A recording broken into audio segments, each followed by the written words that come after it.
My word. Something wrong? I feel as... I know what you mean. I cannot fathom that village setting up a mercantile. They must have truly opened their minds. Yeah, I have my doubts. Aren't you glad to be going back home, Kaine? Home? That place is a shithole. Ooh, the village. It's home to so many terrible little memories, isn't it, Kaine? Shut up, shut up, shut up!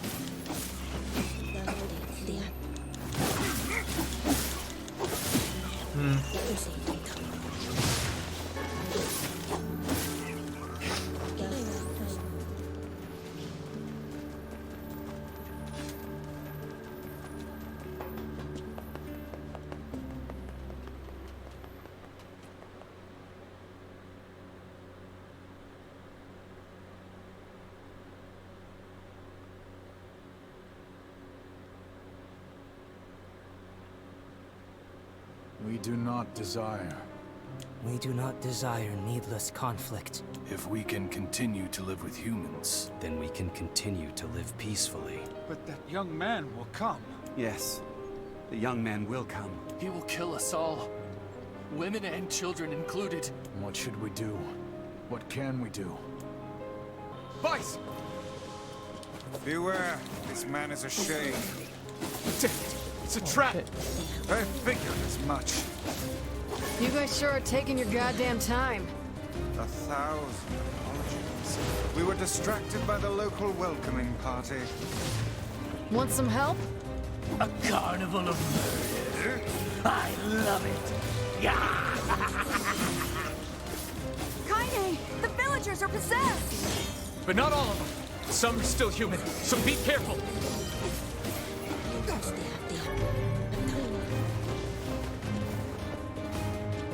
Sis! Sis!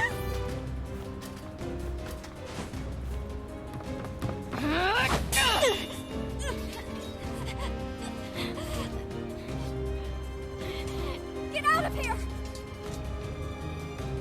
No way! I'm not gonna abandon my own sister! Kaine, what's going on?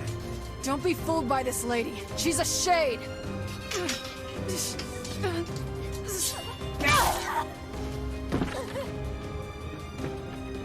No! No!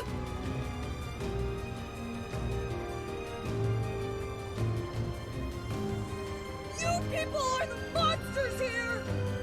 Stay back, kid. Your sister is one of them now. I don't care what she is! She's my sister, and I love her.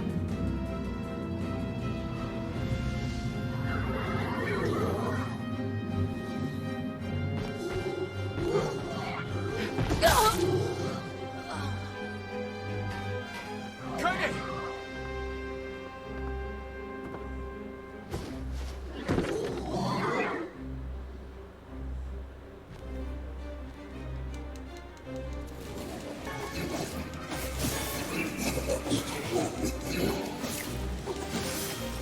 Stop it! Don't hurt my sister!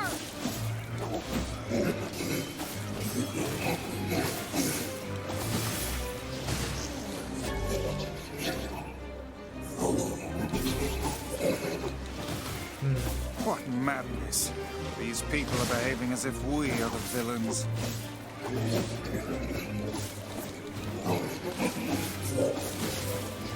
Kaine! Kill them! Kill them now! No! You've got to stop them! Villagers are under attack over there.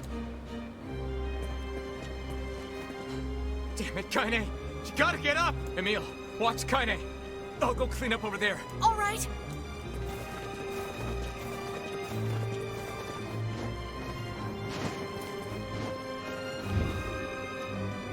What could those black... I blame you for all of this!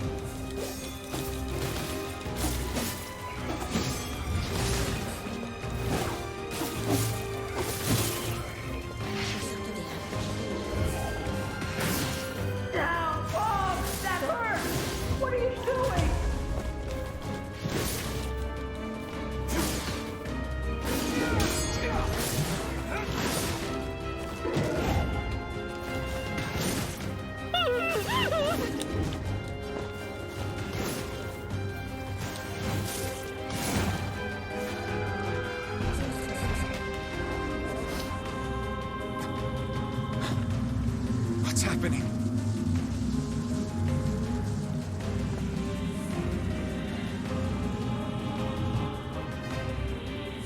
Wow.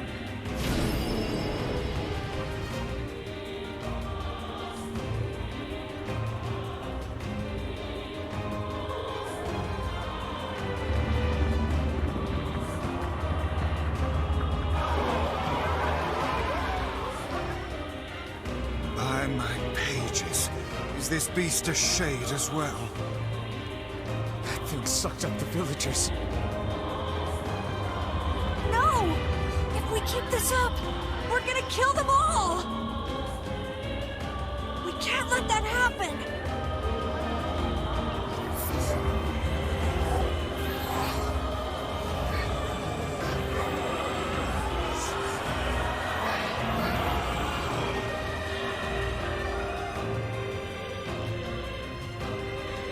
I feel something from within the creature.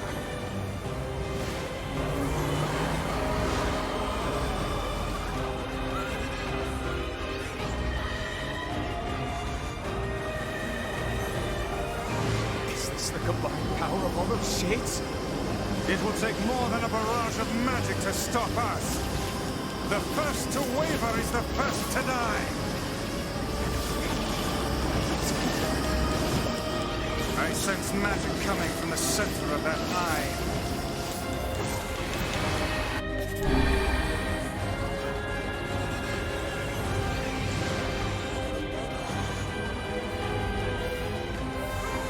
Wait!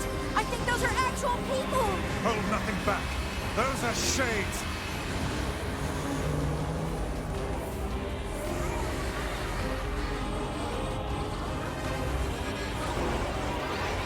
The surrounding tentacles appear to deflect magic.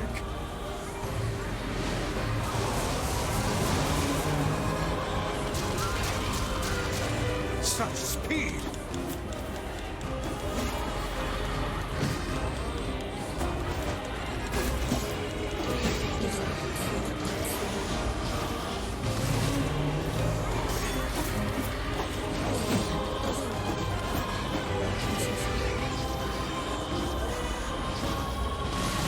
Now, focus your magic on the beast's center.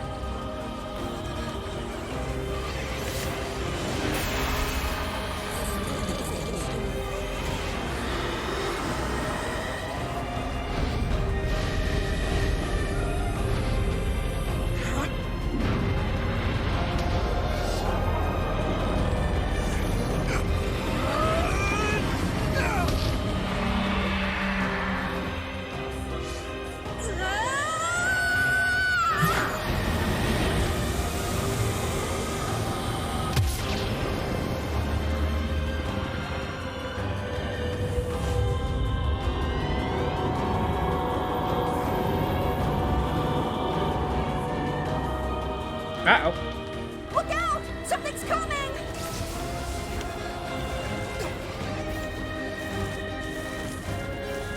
Its weak point is located around the back. Try attacking it from above. I'll try to pin it down! Emil! Emil! I'll keep it busy! You should be able to attack! From behind! Go around and get it! Please, hurry! Emil can handle this. We must circle behind the creature at once. You must strike it in the eye.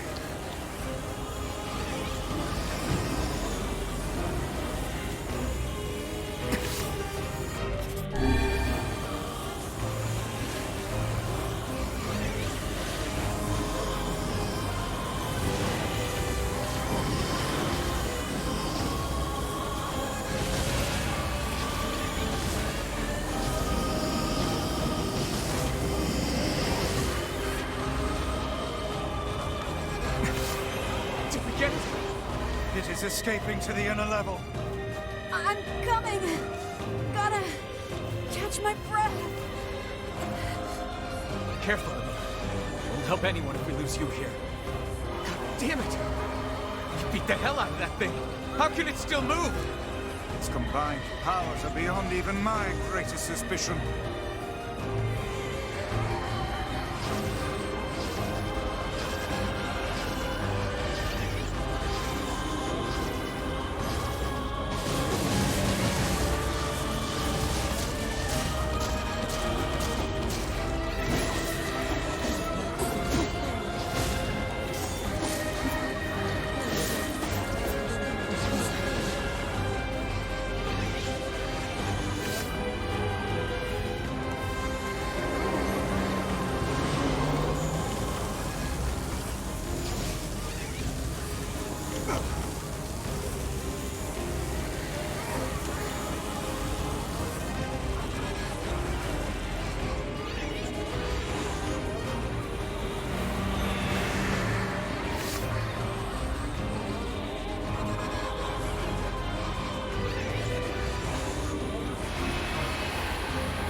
Come on! Help me take it out! I'm on it. Unless we slay the beast, all hope is lost.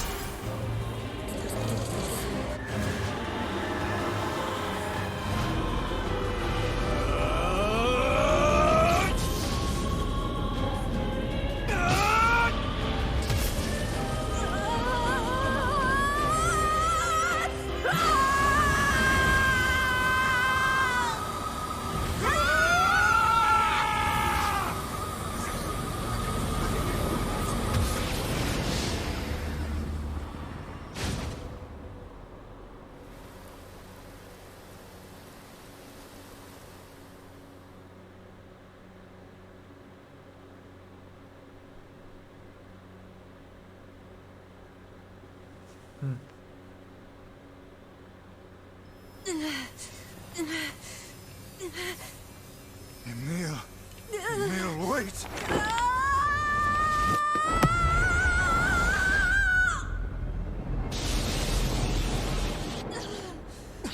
Emil! He's gone. His instincts have taken hold. The ultimate weapon is being deployed.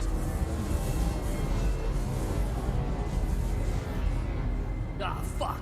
This ain't good, sunshine.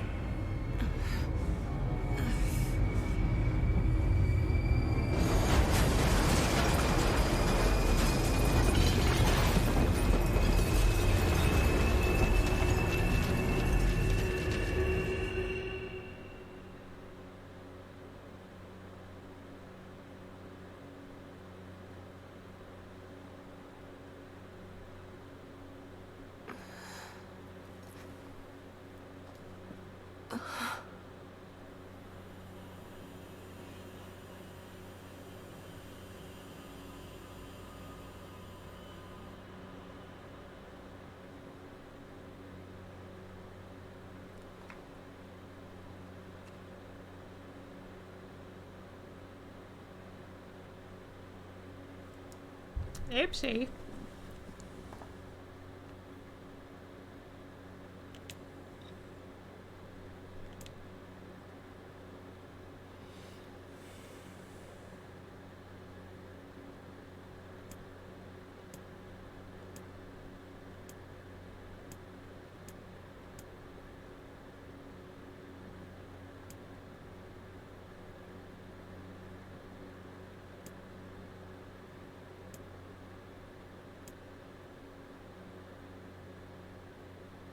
Ah, fuck.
Two sets of footsteps echo in an otherwise silent corridor in the first level of the laboratory.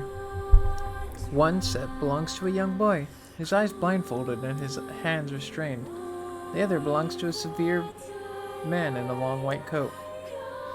The man drags the boy along by means of a long chain attached to a set of shackles on his wrists.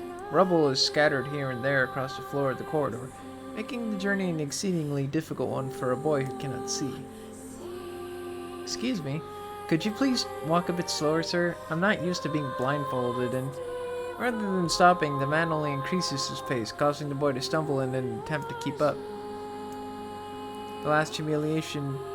This last humiliation proves too much, and the boy finds himself unable to arrest his fall. Without the ability to brace himself, he topples to the floor, smashing his head on a pile of debris and causing a trickle of blood to worm its way down his pale, frightened face. Agonized by the pain, the boy inadvertently opens his eyes, causing the falling drops of blood to emit a strange crackling sound before transforming into tiny white rocks. "Close your damn eyes," roars the man. "Yes, sir," stammers the boy as he slams his lid shut. He hadn't realized the blindfold had slipped off during the fall, but now he keeps his eyes squeezed shut so tightly that sparkles appear against the black of his vision. The boy is Emil, also known as Number 7.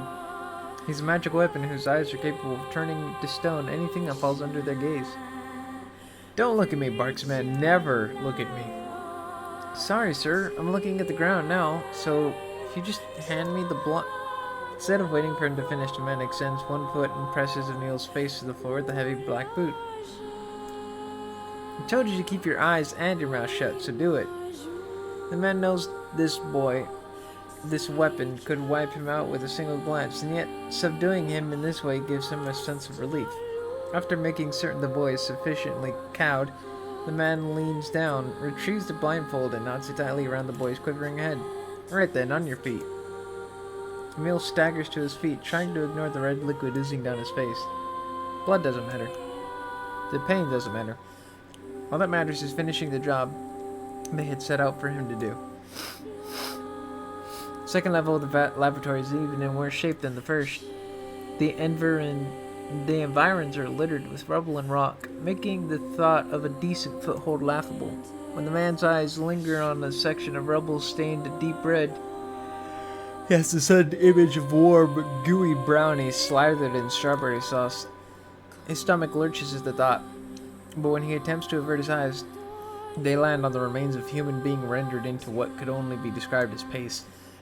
The man blinks. His mind goes strangely blank before attempting to determine exactly how many humans had to be sacrificed to create the scattered piles of flesh around him. After a moment, this thought simply ceases altogether, as if his mind realizes that trying to put such a thing into form is folly. "You could go the rest of the way on your own," says the man in a voice much weaker than he wishes it to be. "I mean, what does it matter? You're not even human." With this, the man spins around and dashes back down the hall. Helpless Emil simply listens to the footsteps of his erstwhile captor fade into the distance. Emil finds himself alone in the room with the stench of death and blood. For a moment, he considers opening his eyes, but the thought of the horrors that await him quickly squashed the plan. Instead, he stands still and listens intently. Eventually, a far-off sound reaches his ears. "That's the howl I heard before." Emil resumes walking, using the sound of a distant voice to guide him, almost as if it was calling him home. By the time Emil reaches the third level, he is moving on memory as much as sound. His hands and his face are covered in fresh wounds with numerous falls, but every time he thinks about giving up, his mind returns to his sister. They studied together, ate cookies together, cried together, laughed together, and sometimes I was the only one who got yelled at. That's why I was never alone. Our being together allowed me to stay strong. For Emil, his sister was all he had to live for. So holding that feeling close to his chest, he presses on, one slow step after the other. Finally, Emil finds himself drawing to a certain experimental chamber in the deepest part of the laboratory. The howl is very close, and as he touches the switch that controls the door, he thinks about his mission. Number 6 is the ultimate weapon. She is his sister, and he must turn her into stone. The door slowly opens, revealing a massive interior of the experimental chamber. After a few steps, Emil removes his blindfold and slowly opens his eyes. His sister lurks before him, but she looked nothing like the girl he once knew. Instead, he sees a savage beast crawling on all floors through the shredded remains of researchers. As the thing that had been his sister stops and tilts its head into Emil's direction, he focuses his gaze on it. A series of soft crunching sounds emerge from the creature as his magic does its terrible work. First the fingers, then the hands, arms, legs, and head. What little color the beast once possessed fades to a dull ashen gray, and yet somehow it summons its strength, remains, and pulls itself towards Emil one slow, lumbering effort at a time. Wailing, and the massive monstrosity closes in. Is she worried about me? Or is she coming to kill me? Emil feels prepared to accept either outcome. After all, this was his older sister, the person who he loved more than anyone in the whole world. Hello, The moment Emil spoke, number 6 comes to a sudden halt. Silence descends on the chamber as the siblings stare at each other. Sorry, Halua, but everyone says you're too powerful. They say it's too dangerous unless I seal you away. I'm sorry. As Emil watches her body begin to turn to stone once more, number 6 simply waits in utter perfect silence.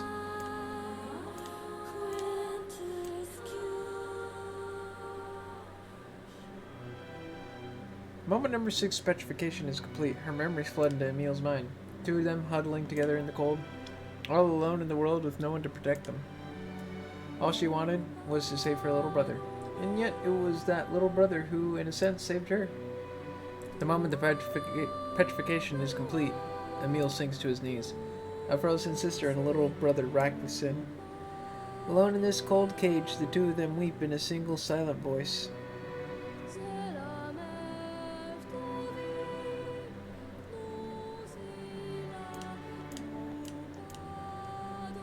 It was our combined power that destroyed the area.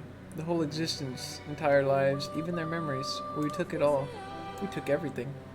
My sweet, gentle sister turned into a monster. The same thing will happen to me, now that I have her power. My instinct as a weapon win out and destroy me in the process. That power ends up hurting someone I love.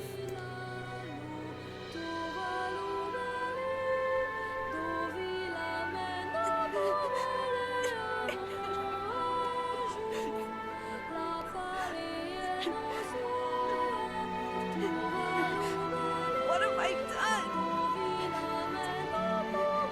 I killed innocent people. I killed them all. But you saved us. If it wasn't for you, we'd all be dead. We owe you.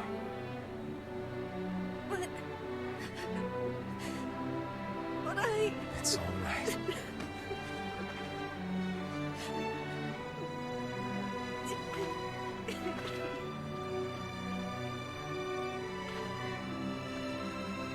Really? Don't look back.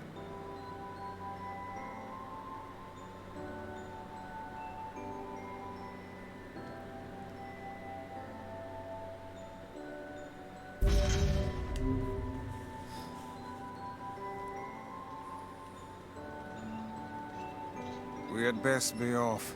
Yeah.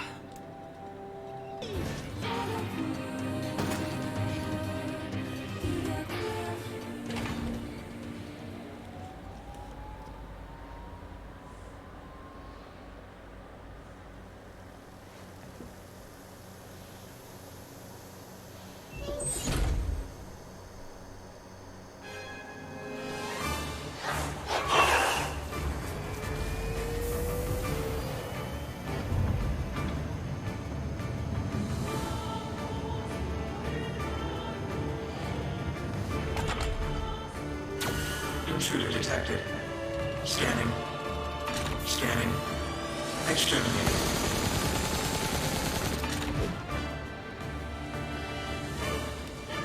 Let's Looks like you found it. Whoa, it's enormous. Intruder detected. Scanning. Scanning. Exterminating. Dude, beat him good. Look at the shade! That theme is commanding the robot somehow. Aim for the legs. Knock it down. Take out the shade!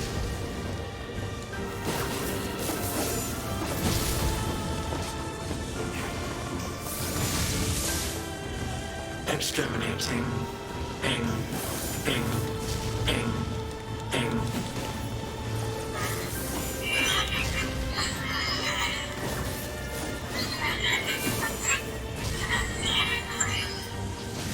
Must defend my mission.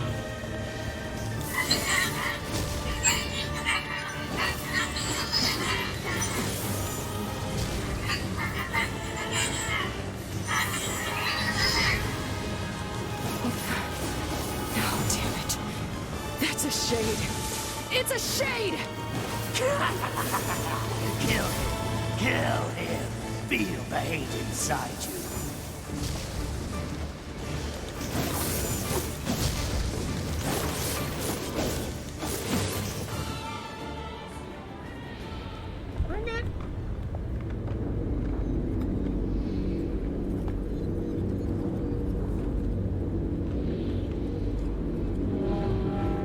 Was that the robot I saw before? The very same one?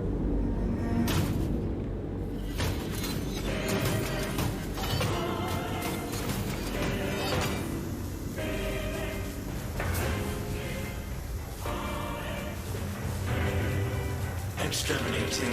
So it turned evil? Yeah. Ing. Ing. Ing. Well, not really, actually. It's just trying to protect the shade. Because we're trying to kill it.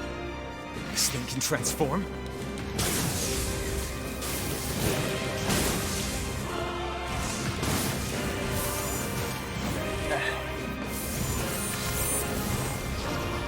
Watch for falling debris.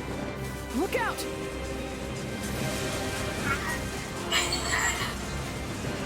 Escape. Escape. Escape. Escape. Go. See the world. Earl.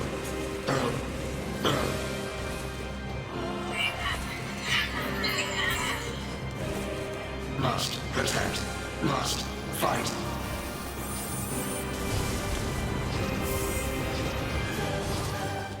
Where do you think you're going?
Must defend my mission.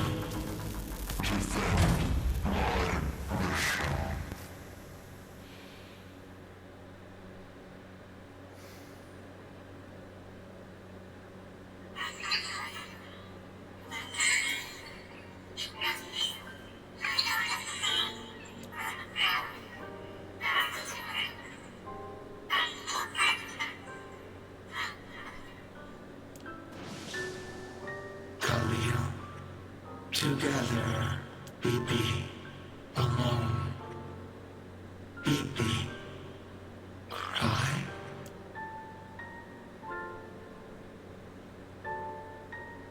You. That's the shape beside the robot? Yep. You stupid machine! You killed my family! You took everything from me! Why did you have to be here? Why you?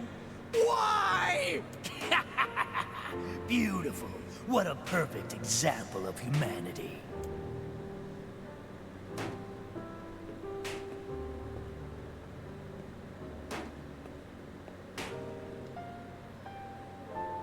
Hey, come on. That's enough. I did it! Now that this goddamn thing is dead, I can forage wherever I want. Just wait, you goddamn freak! Now I can make all kinds of powerful weapons. Just leave it to me. Leave it all to me!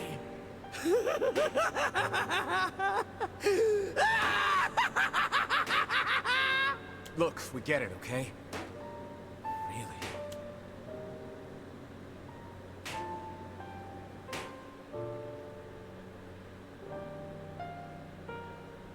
Well, I mean, it is kind of because of the robots that took his family away from him, so... Hatred and madness will never heal a wounded heart. Maybe it's just all he's capable of right now. He saw his older brother, the only family he had left, turn into a fucking human pancake, and then when he tried to pull him out of the debris, his arm literally fell off as he was pulling it, so that probably drives someone insane. Revenge is a fool's errand. Yeah, I know.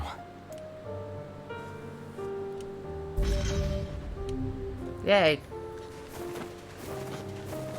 Maybe Popol has found some information about the Shadow Lord. Let's drop by the village. Very well.